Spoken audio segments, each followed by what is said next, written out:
Saya memang tak puas hati dengan Khairul Haming, Hamdan Mubarak. Memang saya tak puas hati. Senang cerita, saya tak puas hati dengan content creator yang buat air tu. Tengok sikit je. Hi guys. What's up guys. Dah cukup lah. Cukup saya tengok sampai habis tau. Tengok sampai habis. Saya tengok sampai habis. Tengok Ice Apple tu. Masya Allah. Saya boleh rasa Ice Apple dalam mulut saya masa tu. Masa... Dapatkan tips kembangkan perniagaan anda di podcast Fano Evo.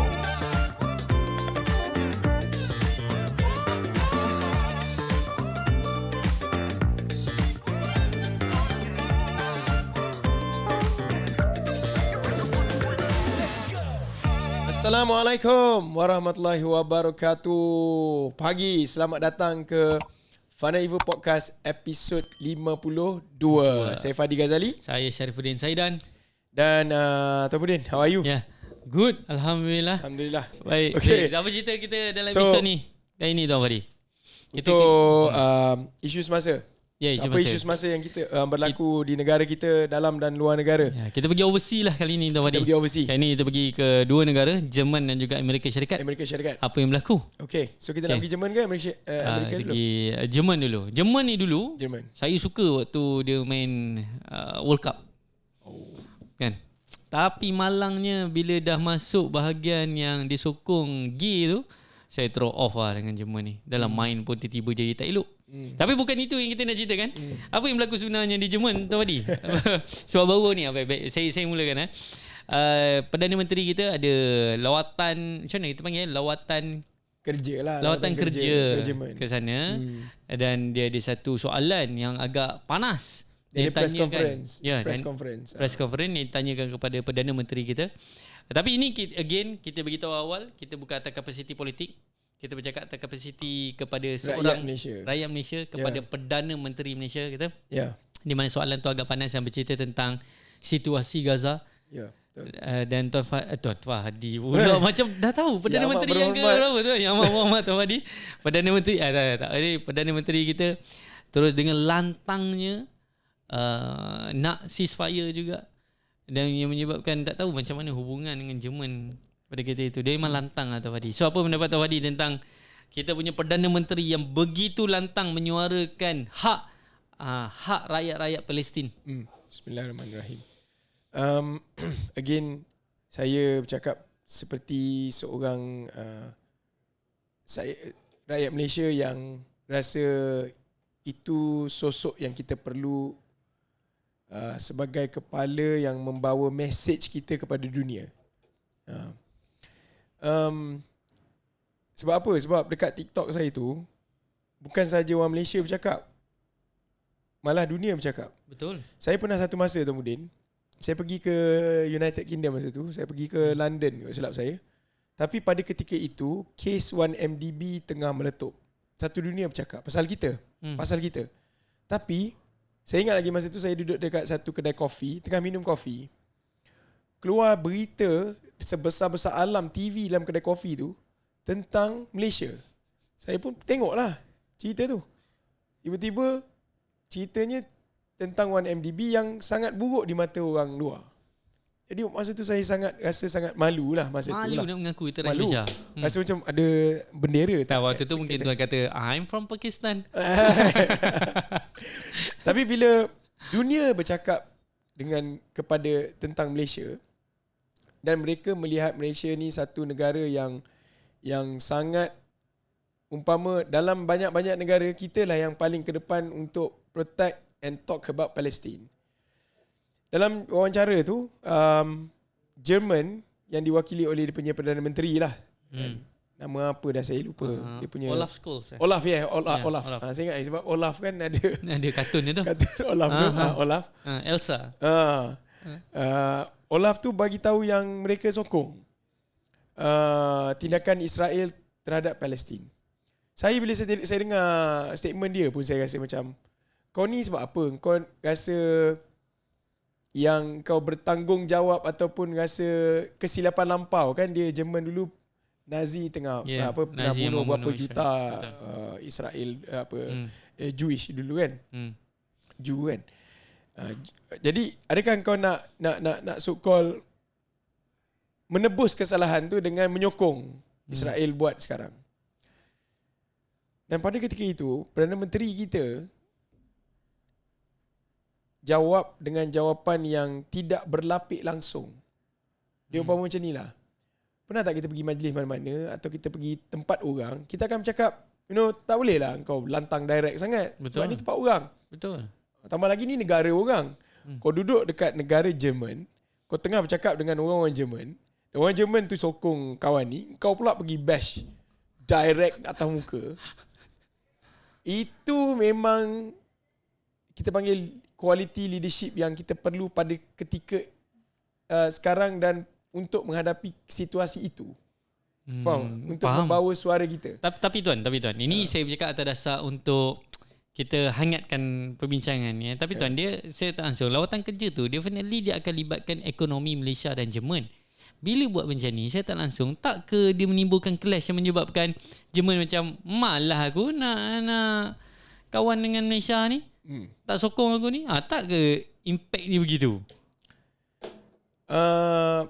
Economy is one thing, politics is one thing. I do believe kebanyakan orang apabila when it comes to buat duit, they don't like okay lah kau cakap apa pun, yang penting aku buat duit. So dia nak tarik investment supaya Malaysia buat duit. Betul. Jerman kenapa dia invest? Syarikat daripada Jerman kenapa dia invest kat sini? Dia pun nak buat duit. So nak buat duit. Yang jadi masalah adalah kes yang kedua yang kita nak bincang. Apabila buat duit itu sudah cross politik. Yang tadi tu geopolitik tu. Yelah, geopolitik itu lah. Geopolitik maksudnya. Ini politik antara China dengan US. Yang tu baru involve ekonomi dan politik. Okay, baik. So kalau Malaysia dan Jerman ni, walaupun PMS kita begitu lantang, insyaAllah kita doakan tak di-effect kepada ekonomi kita. Tak ada. Saya tak rasa. Sebab PM pun dia, sebab tu dia PM. Dia tahulah tu apa yang dia buat. InsyaAllah kan, lah. Tapi kadang ni lah kita mungkin kita tak tahu apa, kita dia punya tak ada perbincangan ilmu. di situ. Kita tidak ada ilmu dekat side tu lah. And geopolitik whatsoever, we don't have that knowledge. Boleh selamba je dia pergi tibai apa. Kan sebelum viral yang dekat Jerman tu, viral yang sebelum ni kan. China is our friend. Kan ada. Betul benar viral kami mengamalkan satu prinsip. Kami berkawan dengan semua orang. Kan ada satu last 2 weeks ke. Kan apa nak tekan-tekan kami supaya kami marah pada China, sebab itu kawan kami. US pun adalah satu rakan sekutu rakan tempat kami berdagang. Kami mengamalkan prinsip terbuka. Semua terbuka. So bagi saya gitulah. Ya, tapi kelantangan tu bagus lah, menunjukkan kita memang jelas kita tapi punya prinsip. Tapi dia ada reasoning. Dia bukan lantang jenis yang cakap, lepas tu apa ni kau ni marah-marah. Tapi ada certain leader yang saya nampak, ada few lah kalau sebut, dia meluahkan tak emosi semata-mata. Dia sekarang ni dia bukan sekadar emosi, tapi ada fakta sekali. Fakta. Yang menyebabkan credibility dia tu nampak naik lah di kalangan ni. Dan memang kita patut berbangga secara rakyat Malaysia, sebab orang bercakap benda yang baik pasal negara kita. Tapi kalau saya bukan nak side politik. Kalau contoh mana-mana pemimpin politik pada side lawan pembangkang saya pun, kalau dia bercakap di pentas dunia begitu pun, betul, saya akan I salute you lah. Betul. I salute you brother. Betul. Kan, insya-Allah. Itu kisah di Jerman. Macam tuan kata tadi, China dan juga US. Dan US nak haramkan TikTok. Tapi kalau ikutkan dekat US dia dah ada lebih kurang dalam 150 juta kata saya. 170. 170. Ya, 170 juta pengguna. Suka-suka je nak haram kan. Tak rasa apa punca yang menyebab US nak haram TikTok. TikTok dah ni best kot di Malaysia lah.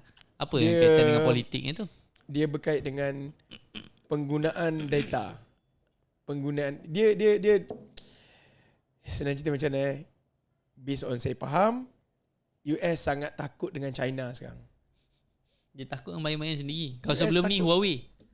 Ya, dia takut dengan China. Dia takut dengan China. Dia terlalu berkuasa. Kuasa terlalu kuat. Jadi macam mana nak tahan? Dia akan tahan. Dia akan buat sekatan-sekatan ekonomi. Dia akan buat sekatan-sekatan ekonomi. Ni pada pandangan saya, mengguna bahasa lain selain pada ekonomi. Contoh macam TikTok, dia kata penggunaan data pelanggan. yang akan mengakibatkan dia boleh memanipulasi keharmonian masyarakat. Dia juga boleh memanipulasi membawa kepada ketidaksihatan mental orang US. Tapi tak payah cakap TikTok, Facebook pun 2x5 merosakkan mental kan. Sama, cuma dia nak sekat penguasaan China. Contoh, kalau orang guna platform TikTok, what happen dekat Indonesia? Orang akan bayar kepada TikTok, duit pergi mana? Duit pergi ke China. So dia ekonomi punya cerita sekarang ni. So macam mana kita nak kekang ekonomi? Dia akan gunalah bahasa-bahasa seperti contoh ini saya pandangan saya lah, dia akan guna bahasa data dan sebagainya. Tapi secara tak langsungnya sebenarnya dia nak menghalang daripada dia masuk ke dalam negara US tu sendiri. Yep. Banyak negara dah haram, ada list tu kan? Betul, ada 15 negara sama ada haramkan TikTok ataupun restrict TikTok. Contoh yang paling terdekat jiran kita lah, Indonesia, yang restrict kan daripada TikTok shop masuk ke situ. Antara yang lain United States, United Kingdom, Taiwan, Somalia, Norway, New Zealand, Netherlands, Nepal, India, Denmark, Canada, Belgium, Australia, Afghanistan pun antara negara yang mengharamkan TikTok. Semuanya sebab takut dengan China lah, senang cerita. Takut dengan China. Tapi nak tak nak pun, kalau sebelum ni Huawei dah masuk dah kan, itu ni China pula. Saya kira pasti akan ada lagi syarikat-syarikat daripada China yang akan menguasai. Contoh, kita ambil contoh EV, BYD pun dia bukan sekadar China, dia akan masuk ke seluruh negara. Betul. Seluruh dunia, dan dia akan libatkan China juga. Takkan semua benda nak haram kan. Itu ceritalah tentang Amerika Syarikat ini. Tapi cerita Amerika Syarikat ni kadang takut juga cakap tuan. Kadang keputusan-keputusan dia tu kurang bijak juga. Bagi dia bijak. Yalah, bagi dia bijak ah. Bagi dia bijak. That's why kadang saya pelik ada orang Melayu ni yang tinggi dengan sangat orang putih. Tapi sekarang ni dia belum luluskan lagi. Untuk pengharaman TikTok belum lagi lulus. Sebab dia ada dewan-dewan yang perlu lalu benda tu. Dia ada dua dewan. Dia macam parlimen lah. Dekat US ni ada dua parlimen satu, parlimen dua. Ini baru parlimen satu lulus. And then dia akan masuk ke parlimen 2. Macam nak meluluskan tu macam Dewan Negara macam tu lah. Kan? Tapi biasanya nak lulus di parlimen nombor 2 dia ni susah sikit.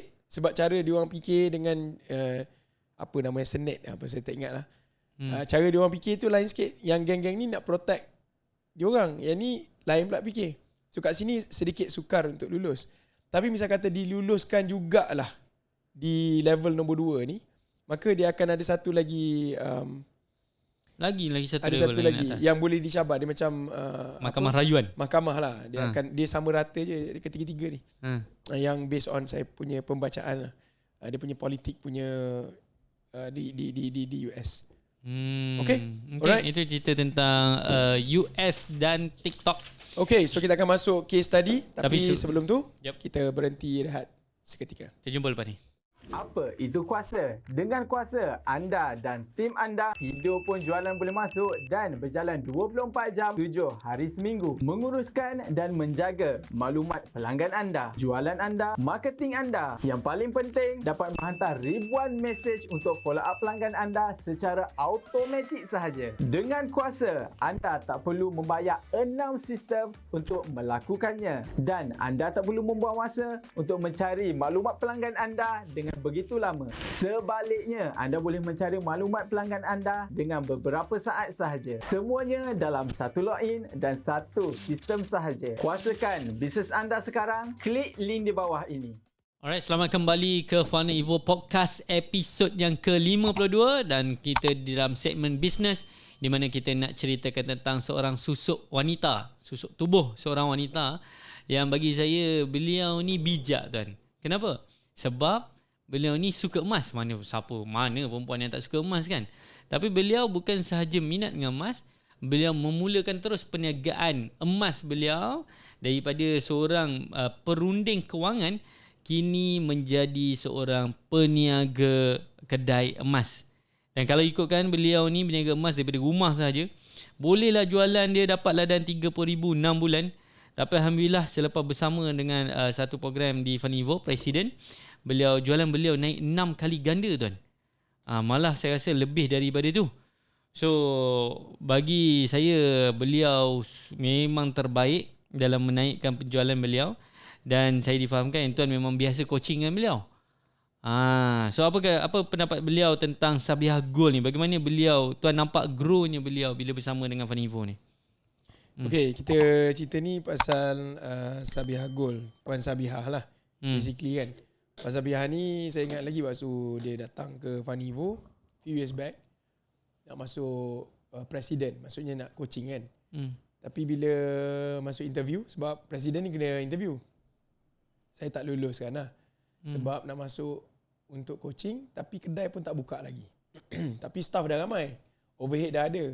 Saya kata awak selesaikan ni dulu, baru awak upgrade, baru awak boleh pergi ke presiden lah.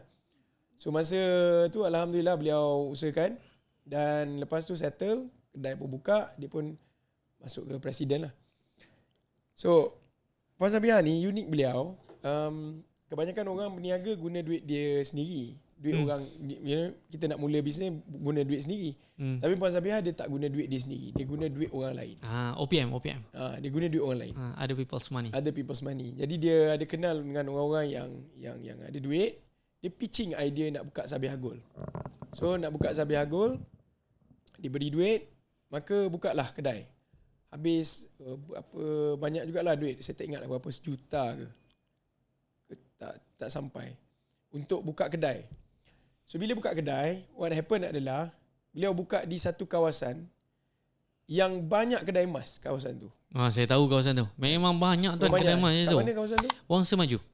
Memang banyak. Memang banyak. Saya rasa lebih 10. Lebih kurang 10 lah. Kawasan ni tak adalah besar sangat, tapi memang banyak kedai. Banyak kedai. Jadi bila duduk kat kawasan yang banyak kedai emas, persaingan banyak. Jadi dia cubalah, dia macam confused. Kenapa orang tak datang kedai dia? Dan kalau datang banyak pun weekend pun tak banyak sangat lah kan. Tak adalah sampai beratus orang, tak ada. Jadi dia cubalah Puan Sabiha cari jalan untuk buat ramai orang datang ke kedai. Saya ingat lagi masa coaching dalam bulan lepas ke 2 bulan lepas, saya tak ingat. Saya kata macam ni. Puan Sabiha bereksperimen. Alhamdulillah beliau bereksperimen lepas coaching sebagainya, bereksperimen dengan buat live dekat TikTok. Beliau buat live dekat TikTok, jualan beliau start naik lah. Alhamdulillah. Tahun 2023 jualan beliau hit 4.7 juta. Alhamdulillah. 2023 bayangkan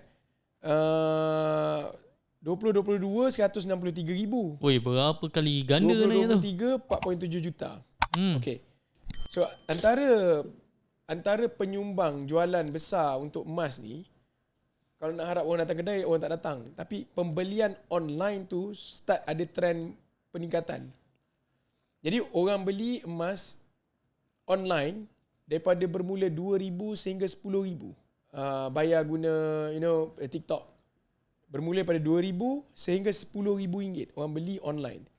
Jadi saya bagi tahu Puan Sabiha, kalau macam tu, kenapa you susah-susah nak fikir untuk bawa orang pergi ke kedai?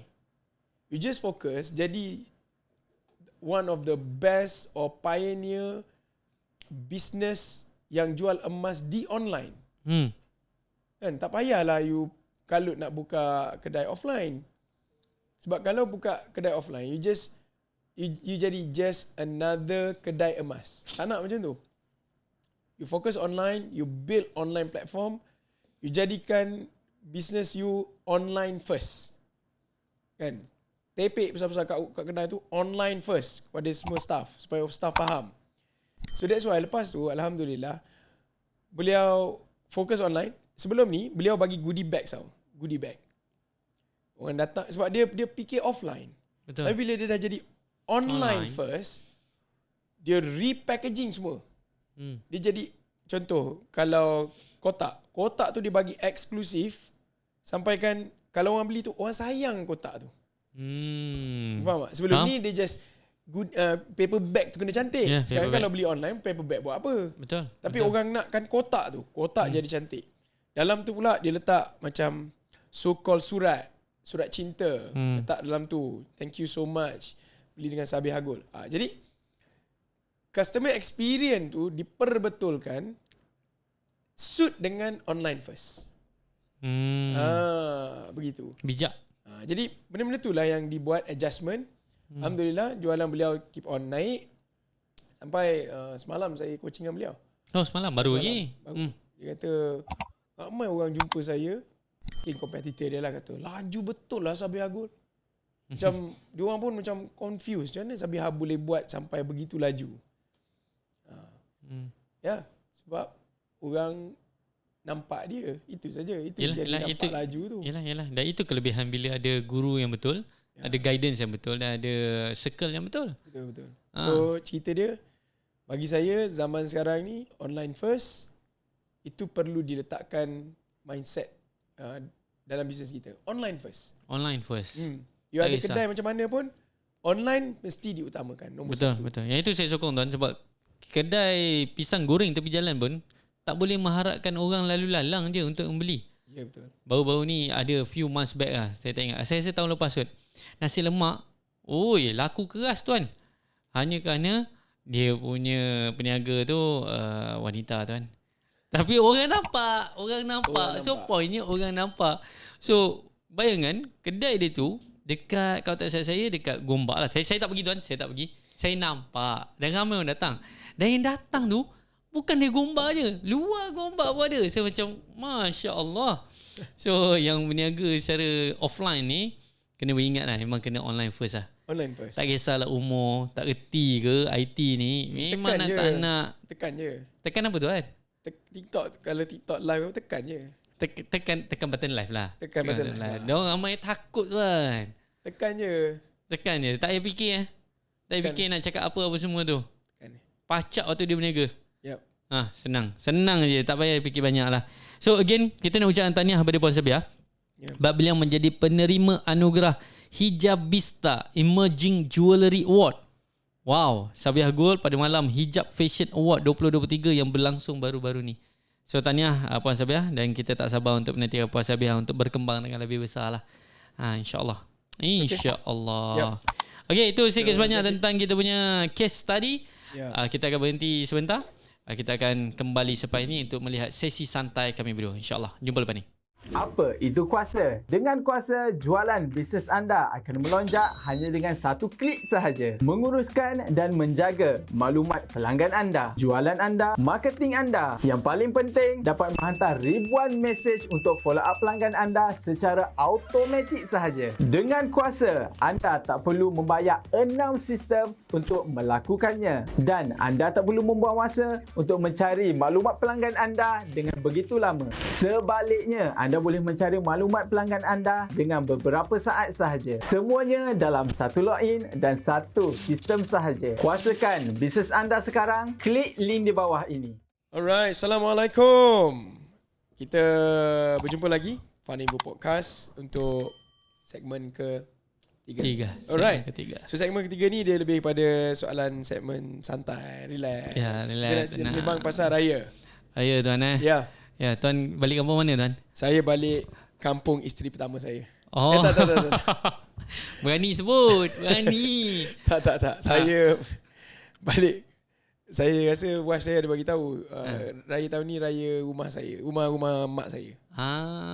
Okey tuan, saya belum masuk parlimen lagi. Oh, belum lagi Belum lagi tuan. Saya pun tak pasti ke mana hala tujunya. Itu je tuan, tak payah parlimen. Sepatutnya memang dah tentu dah. Tahun genap, tahun ganjil apa semua tu dah tahu dah. Tapi ingat tak 2 tahun lepas ada raya terkejut. Raya terkejut tu dia mengubah corak yang menyebabkan kena masuk parlimen sekejap lah. Okay. Tu belum masuk lagi kisah apa UiTM dia nak buka pada raya kelima. Raya keempat, raya kelima. So saya tak langsung impact plan saya juga. Sebab adik ipar saya kena dihantar ke UiTM. Dihantar? Sebab ada banyak barang katanya. Kalau ikutkan logik, kau pandai lah hidup. Tapi iyalah. Gitulah ceritanya. So masih lagi belum tahulah. So color baju. Color saya dah lupa tuan. Saya rasa brick. Tahun ni kamu kata brick. Brick tu color apa? Color jongkong batu brick. Batu. Color oren tu. Oren lah. Oh, yang tu. Banyak brick. Oh. Saya tak boleh sebab kulit saya dah memang brick. Takut tak nampak. Jangan cakap macam tu tuan. Kulit putih boleh pakai brick. Kulit putih. Saya tak pasti. Saya wife saya alhamdulillah dia dah settle kan dah. Sebelum puasa lagi dia dah settle kan. Dia dah settle lah. Syed dah test dah. Saya risau lepas raya puasa jadi lain. Tak tahulah saiz jadi macam mana. Hopefully okey lah, insyaAllah lah. Dengan anak-anak lagi. Saya kalau Tuan kalau apa tuan? saya dah beli baju tu, cuma besar baju tu. Oh sebab tuan makin slim tuan. Bukan makin slim. Baju tu yang besar.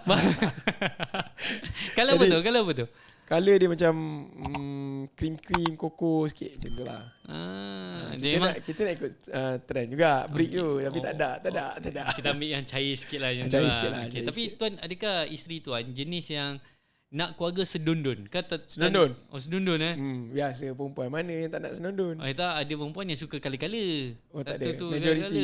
Dia dalam golongan majority, bukan minority. Ayolah, saya pun sama tuan, sedundun lah. Sedundun. Sedangkan kalau tanya saya, pakailah baju apa yang ada. Baju merah, baju biru, baju hijau. Tapi tahun ni dia terbuka untuk saya pakai yang apa, yang bulat tu. Macam dia cakap musang dengan Teluk Belanga. Teluk Belanga. Tuan suka Teluk Belanga banding cakap musang? Saya tak pernah pakai lagi Teluk Belanga tu. Saya biasa memang pakai yang standard baju Melayu tu lah. Betul. Saya pun suka cakap musang juga sebab saya takut nampak seksi bila pakai. Tapi recently saya baru start pakai baju tu. Rasa macam okey lah. Okey lah. Okey. Dia macam Beto Kushairi. Jangan sebut tuan, tiba-tiba keluar. Jangan. Tapi jenama apa tu? Sebab sekarang ni kalau kita tengok persaingan tinggi tu. Baju-baju yang jenama besar semua main influencer yang jenama yang pakai influencer ni ada satu masalah. Apa masalah tuan? Masalah dia semua slim fit. Sebab tu dia pakai siapa model macam mana pun I don't care. Tapi kalau kita tengok satu jenama tu kan, Bulan Bintang kan, dia ada Rahman Chia kalau slim fit tak jadi tu. Minta maaf Tuan Rahman. Tak adalah maksud saya. Ya, tapi disebabkan model dia semua dia nak pakai model-model yang Rahman Chia seorang je yang you know. Bulan Bintang dia cover semua tuan. Tak, bagi saya tak adalah, bukan. Sebab saya memang baju raya memang biasa saya tempah. Tahun ni je saya beli. Sebab saya nak pakai yang apa? Teluk Belanga. Kita asyik lupa tahu cakap usah Teluk Belanga. Tahun lepas saya tempah semua. Tahun ni je saya beli. Tapi kalau tengok persaingan baju Melayu ni memang keras lah. Antara Bulan Bintang, Elrah dengan Hijabista. Tapi yang popular saya Bulan Bintang dengan Elrah. Tapi saya salute dengan dia orang punya kempen. Tapi betul. Antara Elrah dengan Bulan Bintang, saya terkejut Elrah. Betul. Dia betul. Disebabkan oleh apa tuan? Sebab dia ambil KJ jadi dia punya model. KJ pun bijak juga. Mana dia boleh saut, dia saut. Dengan airnya. Kan air apa original kan? Original. Bukan. Yang Vida, kalau dalam Vida. Vida yang dalam keluar sekejap tu Vida lah kan. Vida yang jadi billboard kan. Dengan Pakma Westernnya. Dengan macam-macam lah. Memang saya rasa dia lebih, ekonomi dia lebih tinggi, lebih baik. Bila lepas keluar politik saya silap tu. Kan? Tak tahulah. Cuma mungkin nafsu dia tidak di Betul. Nafsu dia untuk ke politik dia tu. Ya, betul. For now dia sedang tidak mahu dilupakan. That's why visibility dia memang bijak lah untuk orang nampak kan. Dia sentiasa nampak. Mungkin another 10 years saya rasa dia memang akan jadi somebody dalam Malaysia ni lah. Dia memang somebody pun. Tak, I mean cuma the problem adalah adakah dia cukup sokongan untuk jadi somebody tu? Itu saja. Yalah, saya somehow akan rasa dia akan dapat sokongan tu satu hari nanti lah tuan. I reserve my comment. I really reserve my comment. Yeah. Risaulah nanti kan. Okay, betul. Kita bisnes, kita parti gerakan, tak gerak tak makan. Kita tak boleh sokong mana-mana parti politik tu. Yep. Dan tapi antara banyak-banyak tu, tuan kata terkejut dengan era, saya melahirkan rasa respect saya kepada Bulan Bintang, Mary lah. Kenapa? Simple je. Sebab tahun lepas ni baju buruk. Saya minta maaf cakap. Tapi buruk bukan apa. Sebab saya beli juga Bulan Bintang, honestly. Tapi kualiti dia tu memang out tahun lepas. Tapi tahun ni sebelum daripada buka puasa lagi, dia dah counter rejection orang. Yang kata betul. Bulan Bintang teruk je dia dah counter dah. Nampak kualiti dia buka secara random, dia bawa pergi dia punya warehouse, dia tunjuk color-color yang naik sebagainya. Inisiatif bagi saya tu dia bagi saya dia memenangkan hati kembali bagi mereka yang mungkin terguris tahun lepas in term of Tuan pun quality. mengguris perasaan dia tahun lepas kan. Saya mengaku juga, tapi saya tak ada niat Tuan pun. nak tarik balik kan. Tuan cakap statement tu untuk Tak, bukan. Sebab saya memang bagi saya, kalau contohlah kita bawa istilah seorang guru lah kan, kita bila bercakap dengan student ke dengan siapa ke, kita kena cakap apa yang benar. Itu tak boleh nak menjaga hati orang sangat. Tapi saya faham kadang-kadang hati tu kena dijaga, kena berlapis sikit. Tapi honestly saya faham, saya minta maaf juga tahun lepas tu sebab saya memang direct saja in term of quality. Sebab yelah saya salah seorang pembeli kot kan. Tapi tahun ni bagi saya dia bagus lah. dah beli belum? Isteri urus. Maksud tahu tadi. Nah, saya sudah tidak menguruskan, saya tarik handbrake daripada menguruskan ni. Tahun lepas ya saya yang membeli. Saya yang pergi uptown dan beli apa semua. Tapi tahun ni isteri mengambil tindakan yang proaktif, membeli sebelum bulan puasa lagi. Terima kasih wife. sempat di situ. Okay, alright. Okay, so that's it. Untuk episod 52. Sebelum tutup tuan, jadi sekarang kita masih lagi dalam bulan puasa. Dan antara video-video yang saya rasa geram nak tengok, bukan geram tengok, saya tak nak tengok, antaranya video-video yang melibatkan makanan minuman. Tapi bila tengok tu dia rasa macam, ui, dah lah kita sedang cuba untuk berpuasa gula. Apa kalau tuan diberi pilihan tuan antara video yang banyak keluar, Khairul Aming, lagi Hamdan Mubarak, tu ada seorang Cina ni, saya suka dia. Saya pernah interview dia juga, Cap City. Dia ketuk meja nak minum je. Sedap macam tu. So tuan, mana antara banyak-banyak video yang tuan tengok tu rasa macam menang di hati tuan lah? Saya memang tak puas hati dengan Khairul Aming, Hamdan Mubarak. Memang saya tak puas hati. Tak puas hati Tak. Apa pasal tuan? Senang cerita saya tak puas hati dengan content creator yang buat air tu. Dan saya tak puas hati dia pergi post tengah hari. Dia boleh post tapi dia post malam. Dia boleh post. So nak ceritanya macam ni. Dia tengah buat kerja dia lah kan. Dia kerja dia. Tapi saya memang berpuasa gula. Jadi saya tengok sajalah. Betul, saya berada di pihak tuan. Bila tengok tu kan, tengok sikit je. Hi guys, what's up guys. Dah cukup lah. Cukup saya tengok sampai habis tau. Tengok sampai habis. Saya tengok sampai habis. Oi, kadang saya sama dia swipe atau saya potong sikit. Saya tengok Ais Apple tu. Masya Allah. Saya boleh rasa Ais Apple dalam mulut saya masa tu. Tuan. Masa Khairul Aming buat. Oi, saya kata aku tak puas hati dengan kau. Yelah, selain daripada orang kata Ais Apple habis. Betul. Tapi saya, yelah, Ais Apple ni adalah antara air kegemaran saya waktu kat sekolah tu. Jadi bila dia buat Ais Apple tu, ya Allah, itulah. Kita puasa gula pun boleh. Khairul Aming, ingat saya tahu di mana lokasi awak punya kilang. Tak ada, gerak. Pergi minum, jom minum Zephyr sama-sama kan. Tapi memang menggugurkan. Ya. Inilah insya-Allah. Tapi again, terima tapi kasih satu juga. Satu lagi. Satu, saya tak puas hati dengan Khairul Aming. Nombor dua, saya juga berterima kasih kepada Khairul Aming. Dia memberi inspirasi kepada saya. Di samping dia buat air bergula tinggi tu, dia juga bagi tahu bulan lepas alhamdulillah saya telah kurang 4 kilogram. Saya dengar tu, gerai aku. Hari tu aku gerai aku air mung. Lepas tu aku gerai pula yang mung berjaya turunkan berat badan. Lepas tu dia siap bagi tahu sahur dia makan apa. Video tu saya tengok. Ada tengok? Sahur dia makan telur dengan ayam. Betul. Protein. Okay, saya pun cuba buat. Memang tengah buat sekarang. And then malam dia buka puasa. Pukul 3 dia pergi gym. Betul. Itu saya tak mampu buat. Setakat ni. Masa tak mengizinkan. Bukan kita tak nak pergi. Tapi saya buatlah 30 minit sebelum buka puasa tu treadmill ke apa gitulah. Tapi tak ada nak angkat-angkat berat semua. Tapi okay. Ya. Khairul Aming, watch out Watch out.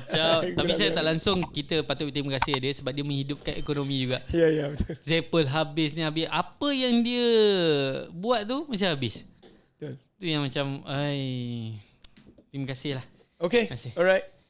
Itu saja. InsyaAllah kita jumpa di episod yang akan datang. Sekian. Wabillahi taufiq wal hidayah. Assalamualaikum warahmatullahi wabarakatuh. Pagi. Dapatkan tips kembangkan perniagaan anda di podcast Funnel Evo.